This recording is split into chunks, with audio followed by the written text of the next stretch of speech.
Are we only days away from the largest American air war in the Middle East since 2003?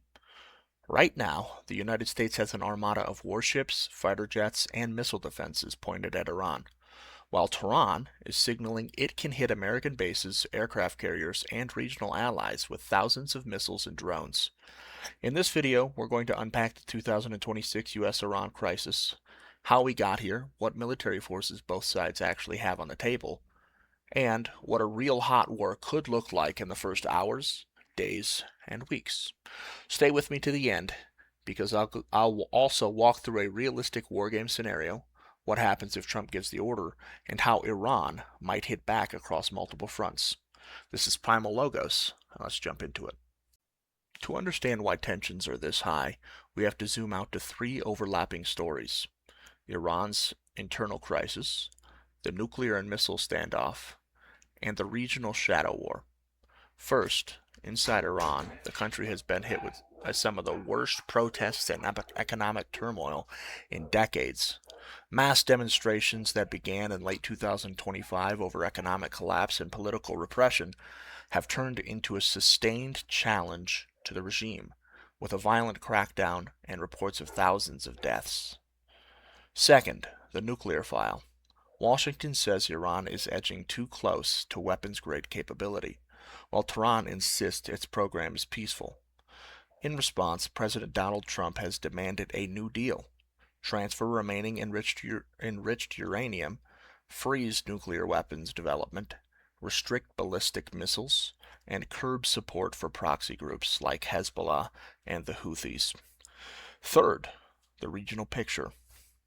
Iran's network of proxies across Iraq, Syria, Lebanon, and Yemen has been under pressure, especially after the 2025 confrontation with Israel and repeated clashes in the Red Sea and the Gulf. Put all that together, and by January 2026, you have a U.S. administration that says diplomacy is preferred, but all options are on the table. What's actually in place?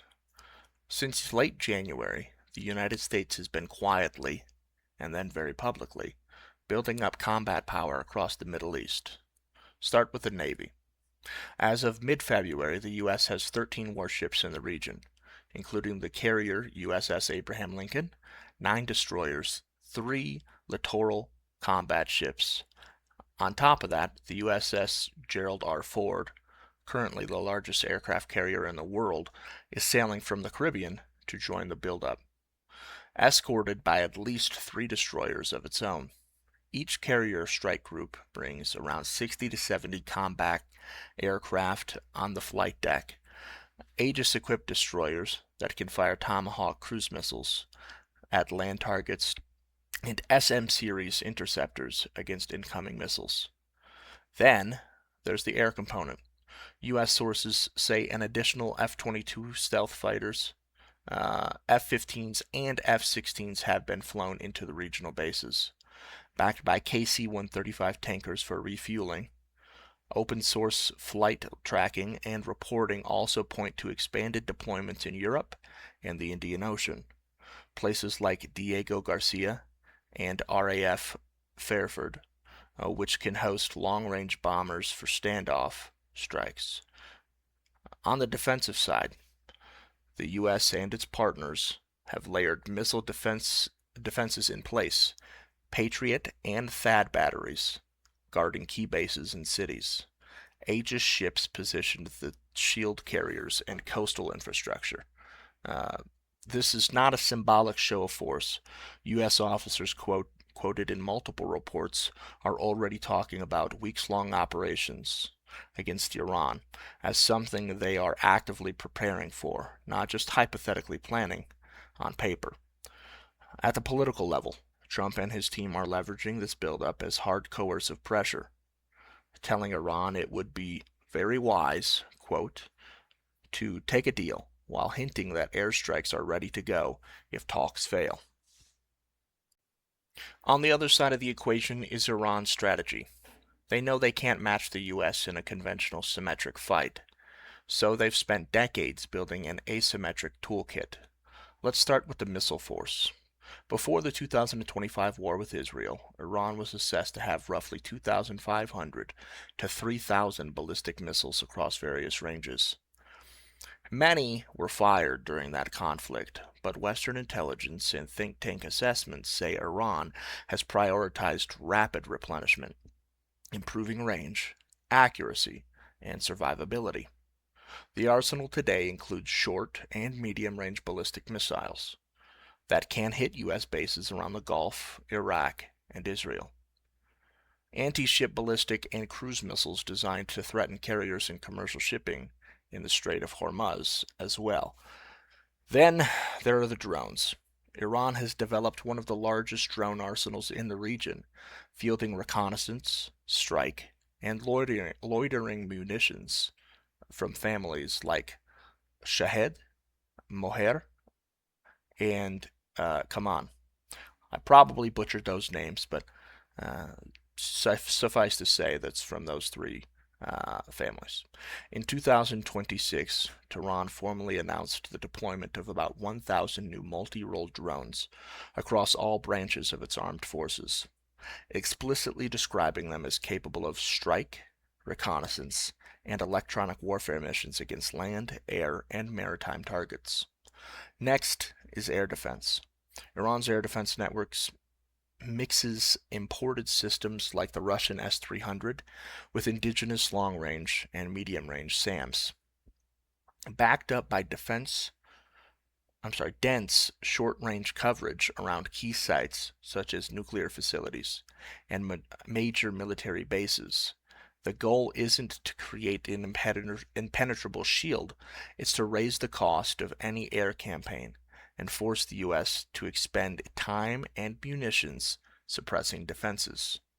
The naval and coastal forces are built around asymmetric harassment, fast attack boats, mines, anti-ship missiles, and small submarines. The ability to threaten and or intermittently disrupt shipping through the Strait of Hormuz. Finally, you have Iran's proxy and partner network, the so-called Axis of Resistance. This includes Hezbollah in Lebanon, Shia militias in Iraq and Syria, and the Houthis in Yemen, all of which have their own stockpiles of rockets, missiles, and drones. In 2025, Iranian-backed groups reportedly attacked U.S. bases in Iraq and Syria and targeted shipping in the Red Sea and Gulf, showing how Tehran can outsource pressure and escalation. Iran's core message is simple: if you hit us, your bases, your ships, your allies, and your energy routes are all on the table.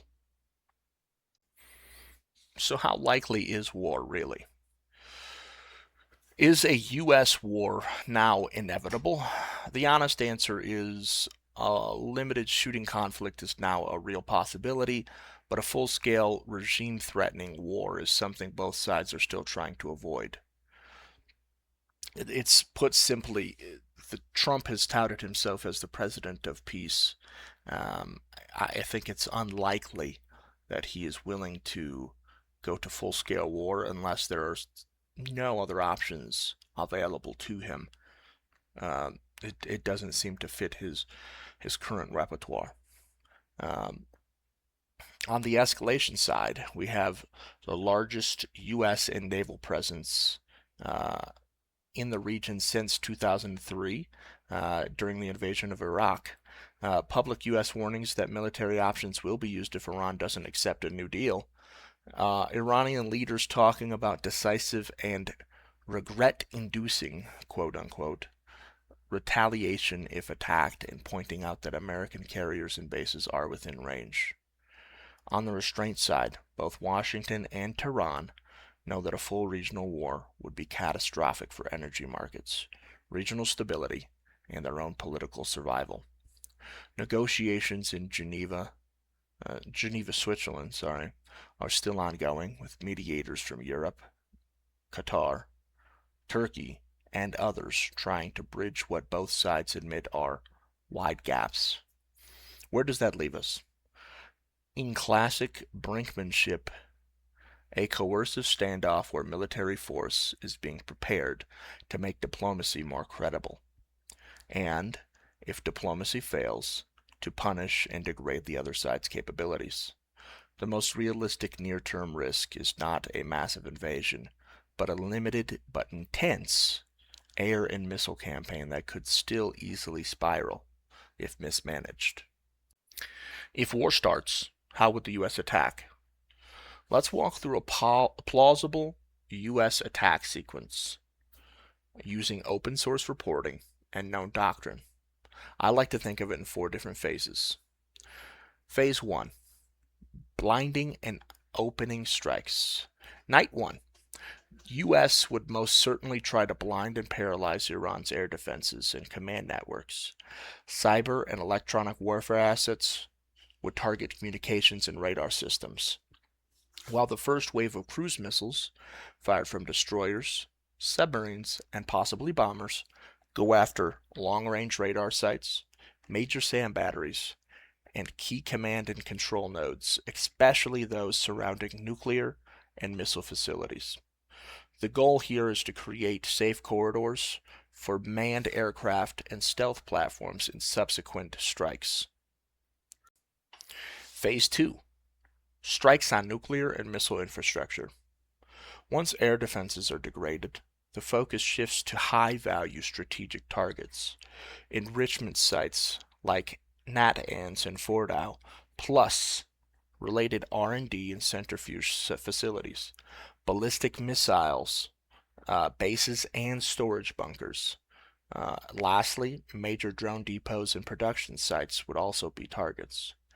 This is where the carriers and regional air defense bases come in. F-18s, F-35s, and other strike aircraft would deliver precision munitions while more cruise missiles hit hardened targets and underground complexes. Reports suggest U.S. planners are preparing for weeks-long operations, quote unquote, which implies repeated strike cycles and systematically degrading Iran's ability to fire large salvos of missiles and drones. Phase 3, securing the maritime domain. In parallel, the U.S. would target Iran's coastal and naval capabilities, anti-ship missile batteries along the Gulf and Strait of Hormuz, IRGC Navy fast attack craft and swarm boat bases, key ports and naval infrastructure would all be on the platter here, so to speak. Aegis-equipped destroyers would provide missile defense for carriers and commercial shipping, while U.S. and allied aircraft patrol sea lanes to deter harassment or mining. Phase 4, sustained pressure for negotiated outcomes. If Trump's goal remains coercive rather than regime change, expect a campaign calibrated to inflict heavy military damage while leaving political space for a negotiated climb down. Follow-on waves could go after IRGC CUDs, force facilities, intelligence hubs, and remaining missile or drone launch sites, always with an eye on what Iran does in response. Throughout, U.S. missile defenses in region, Patriot, THAAD, and Israeli systems would be on maximum alert to intercept retaliatory strikes. How could Iran fight back? Now we have to flip the map. How does Iran respond once American missiles start hitting? Step 1, ride out the first wave. Iran's first priority is survival, keeping its leadership, command structure, and critical mass of missiles and drones intact. That means dispersing mobile launchers, using underground tunnels and hardened sites, and relying on decoys and false emitters to soak up U.S. munitions. Step 2, immediate regional retaliation. Within hours to a day at most, Tehran would likely authorize a multi-front response. Ballistic and cruise missiles fired at U.S. bases in the Gulf, Iraq, and possibly Jordan. Drone swarms launched at airfields, logistic hubs, and regional infrastructure. At the same time, Iranian-backed militias in Iraq and Syria could attack U.S. troops with rockets, drones, and improvised explosives. Step 3. Proxy fronts against Israel and the Gulf. Hezbollah and other allies could be encouraged, or directly tasked, to fire large rocket and missile salvos into Israel, tying down Israeli air defenses and forcing Washington to allocate more assets to protect its closest regional partner. The Houthis, already experienced in hitting ships and energy targets, might step up attacks in the Red Sea and Arabian Sea. Meanwhile, Iran could target Gulf energy infrastructure with missiles or drones, refineries, export terminals, or desalination plants to shock oil markets and pressure U.S.-aligned governments. Step 4. Maritime pressure in the Strait of Hormuz. Even intermittent disruption in the Strait of Hormuz can have outsized global effects. Iran could lay mines along key shipping lanes, harass or attempt to seize commercial tankers, fire anti-ship missiles at vessels it deems hostile or cooperating with the U.S.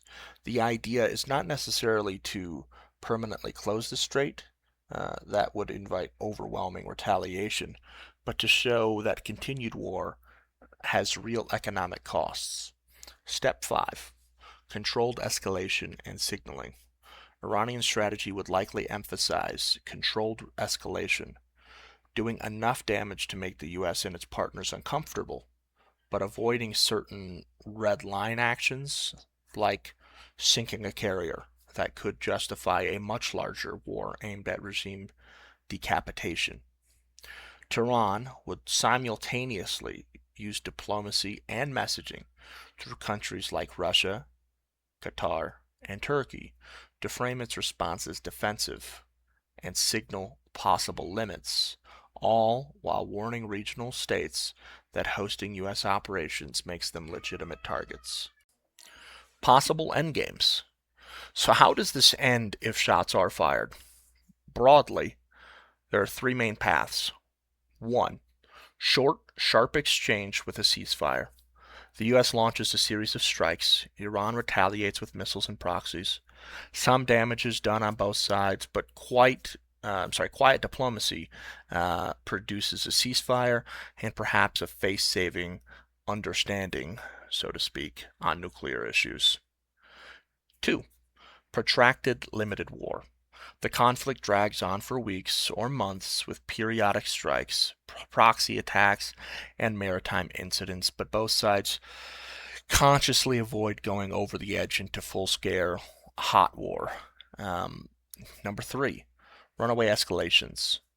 A high casualty event, like a successful strike on a U.S. carrier or a devastating attack on a major city, triggers domestic pressure for much more extensive operations, leading to a wider regional war neither side really planned, but kind of stumbles into. Right now, the 2026 crisis is perched between option 1 and option 2. Whether it slides into option 3 will depend on decision making under intense pressure, quality of intelligence, and a little bit of luck. The bottom line is this. The US and Iran both say they don't want a war, but they're actively preparing for one. And history shows that crises like this can slip out of control fast. If you've watched this far, you're exactly the kind of person I make videos for. People who want to understand the mechanics behind the headlines, not just the sound bites. If you find this breakdown useful, hit like so more people can actually see it. And subscribe for deeper dives into geopolitics, military strategy, and how these decisions shape the world we live in. Drop a comment with a scenario you think is most likely, and whether you think either side is bluffing.